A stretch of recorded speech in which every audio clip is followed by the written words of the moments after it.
کہیں کہ ہمارا رب اللہ ہے، پھر اس پر جم جائیں۔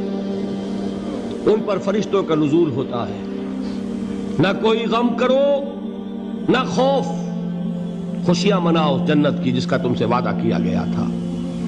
اللہ کی ربوبیت پر اطمینان جب انسان کو ہو جاتا، میرا رب اللہ ہے، ربی اللہ، انسان کے لیے نہ کوئی کھٹکا، نہ کوئی خطرہ، نہ کوئی خوف، نہ کوئی حزن۔ جو کچھ ہو رہا ہے کس کے اذن سے ہو رہا ہے؟ اللہ کے اذن سے۔ اللہ کے اذن کے بغیر پتہ تک نہیں ہلتا۔ یہ کوئی اندھا بہرا مادہ نہیں ہے جس سے مجھے کوئی خوف ہو۔ اندھا بھینسا چلا آ رہا ہو اس سے تو ڈرنے کا ہر انسان کو ڈرنا چاہیے، نہ معلوم کس کو ٹکر مار دے۔ لیکن نہیں، اس کائنات کو چلانے والا ایک سمیع و بصیر خدا ہے، وہ جو میرا دوست ہے، میرا ولی ہے۔ اللہ ولی الذین آمنوا یخرجہم من الظلمات الی النور۔ اللہ اہل ایمان کا ولی ہے، ساتھی ہے، پشت پناہ ہے، مددگار ہے، حمایتی ہے۔ بتائیے جسے یقین ہو جائے کہ اللہ میرا مددگار، اللہ میرا محافظ، اللہ میرا پشت پناہ، اللہ میرا حمایتی، اس کے لیے کوئی خوف ہوگا؟ اس سے کوئی ڈر ہوگا؟ میں مثال دیا کرتا ہوں ایک بہت سادہ، پنجاب کے دیہات کی۔ وہ بڑا چودھری ہے اور کوئی غریب کسان ہے۔ اس غریب کسان کے جانوروں کو ہر وقت اندیشہ ہوگا چوری کا، کوئی میری بھینس کھول کر نہ لے جائے، کوئی میرا بیل کھول کر نہ لے جائے۔ لیکن جس کے بارے میں یہ سب کو معلوم ہو کہ وہ جو بڑا چودھری ہے وہ اس کا دوست ہے، اس کی بچیا کو کوئی خوف ہوگا؟ اس کی بھینس پر کوئی ہاتھ ڈالے گا؟ اسے کوئی اندیشہ ہوگا؟ نہیں۔ کیوں؟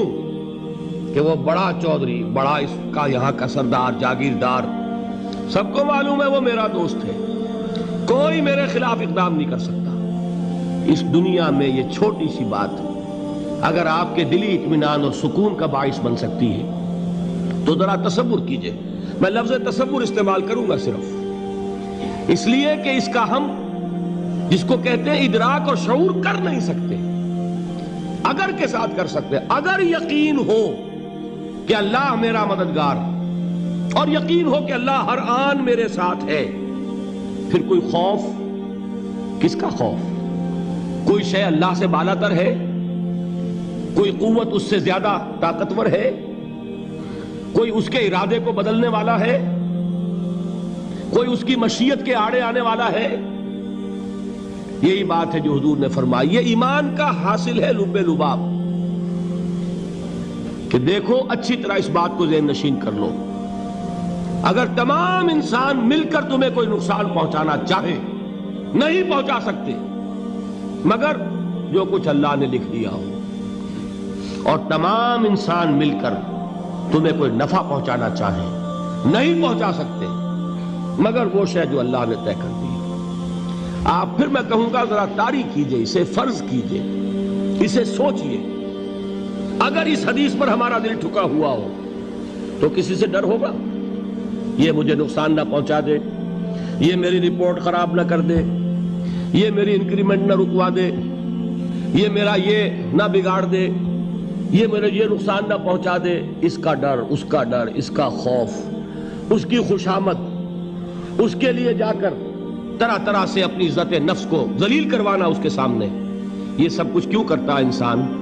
جب سمجھتا ہے کہ اس کے ہاتھ میں میرا کوئی نفع ہے، اس کے ہاتھ میں میرے لیے کوئی ضرر ہے، یہ مجھے کوئی غضب پہنچا سکتا ہے، یہ مجھے کوئی نقصان پہنچا سکتا ہے، یہ میرا کوئی کام بنا سکتا ہے، یہ میری کوئی ضرورت پوری کر سکتا ہے، اسی کا نام شرک ہے۔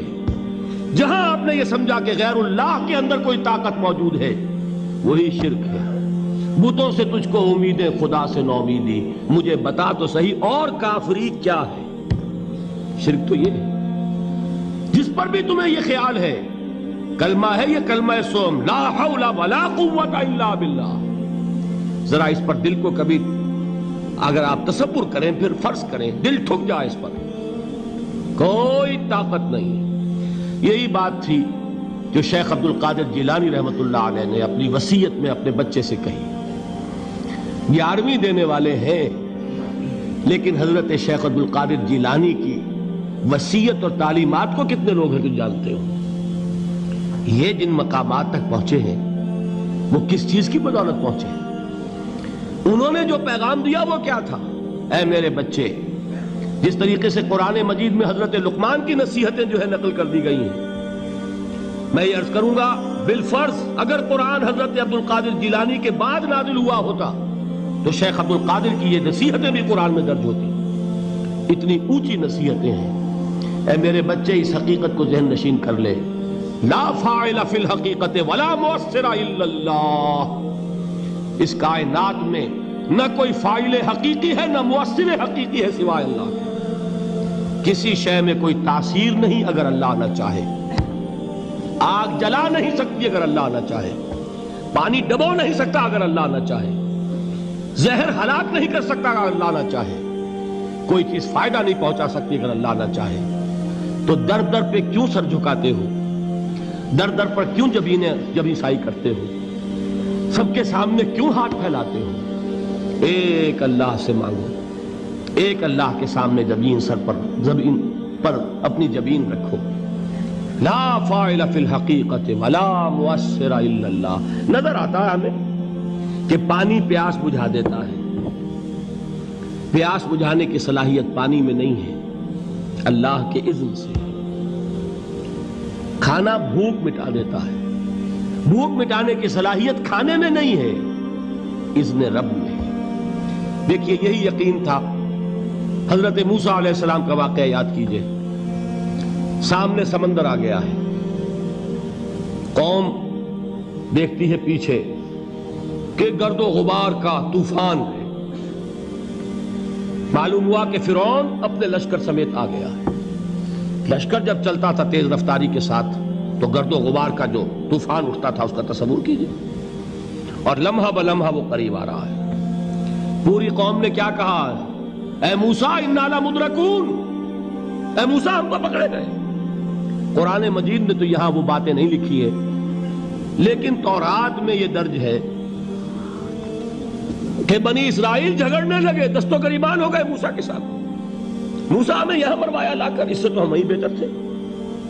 وہاں کھانے کو ملتا تھا، زندگی تو تھی، بیگار ہم کر رہے تھے، موت تو نہیں تھی. اب جو کچھ ہوگا اس کا تصور کرو، جس طریقے سے ہمارے ٹکڑے اڑائے جائیں گے. تو لڑ رہے ہیں حضرت موسیٰ علیہ السلام سے. یہ تورات کی تفصیل ہے. قرآن میں صرف اتنا آیا ہے، پریشان ہو کر انہوں نے کہا انا لمدرکون. موسیٰ ہم تو پکڑے گئے. اس وقت موسیٰ کا جواب کیا ہے؟ کلا ان معی ربی سیہدین. نہیں، میرے ساتھ میرا رب ہے، وہ راستہ دے گا. بتائیے کہاں راستہ نظر آ رہا ہے؟ یہ ہے ایمان بالغیب. راستہ نظر نہ آئے تب اللہ پر یقین ایمان ہے. جیب میں پیسے ہوں اور تب دل کو اطمینان ہے تو ایمان کس پر ہوا؟ پیسے پر، اللہ پر نہیں. جب وسائل و ذرائع نہ ہو اور پھر یقین ہو کہ اللہ مسبب الاسباب ہے، وہ اسباب کا پابند نہیں ہے، وہ اسباب کا محتاج نہیں ہے، اسباب اس کے محتاج ہیں. اگر یہ یقین ہے تو اللہ پر ایمان ہے. یہ نہیں ہے تو تمہارا ایمان اسباب پر ہے، وسائل پر ہے، ذرائع پر ہے، مادیات پر ہے، اللہ پر نہیں. اس وقت کہاں راستہ تھا؟ کوئی راستہ تھا؟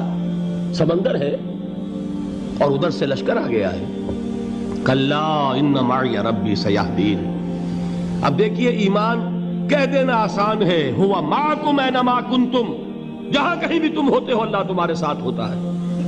لیکن اس کا یقین قائم ہو جائے تو زمین و آسمان کا فرق واقع ہو جائے.